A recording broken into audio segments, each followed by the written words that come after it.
Emmanuel Macron choqué par un feu d'une rare violence dans l'Aude depuis le mardi 5 août.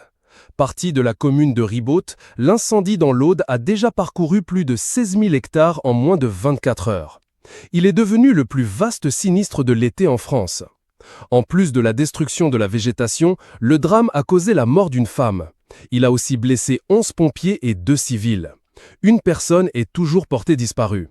Face à l'ampleur de la catastrophe, l'État a déployé un dispositif exceptionnel. Plus de 2000 pompiers sont épaulés par des moyens aériens massifs pour tenter de contenir l'avancée des flammes.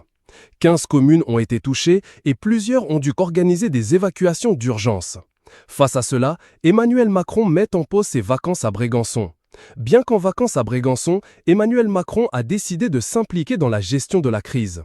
Dès ce mercredi 6 août, le président de la République a multiplié les appels aux élus locaux de l'Aude. L'objectif, prendre la mesure de la situation et de transmettre son soutien. L'Élysée a précisé qu'il s'agissait de recueillir des remontées de terrain, mais aussi d'adresser un message de réconfort aux responsables mobilisés.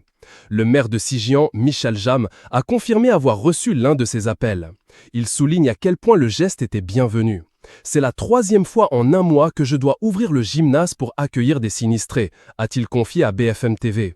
J'étais épuisé, ce message présidentiel a compté. Emmanuel Macron a également coordonné la venue du Premier ministre François Bayrou et du ministre de l'Intérieur Bruno Retailleau. Sur le terrain, les autorités parlent désormais d'un incendie d'ampleur inédite. François Bayrou, en déplacement dans l'Aude, a évoqué une situation sans précédent. Bruno Retailleau a affirmé que c'était le feu qui a brûlé le plus d'hectares depuis 1949. À elle seule, cette catastrophe dépasse les surfaces détruites au cours de plusieurs années. Combiné. La situation reste très instable. Les conditions climatiques, chaleur intense, vent fort, végétation sèche, compliquent l'intervention des secours. Le combat contre les flammes s'annonce encore long. On ne sait pas si Emmanuel Macron va finir par se rendre sur place.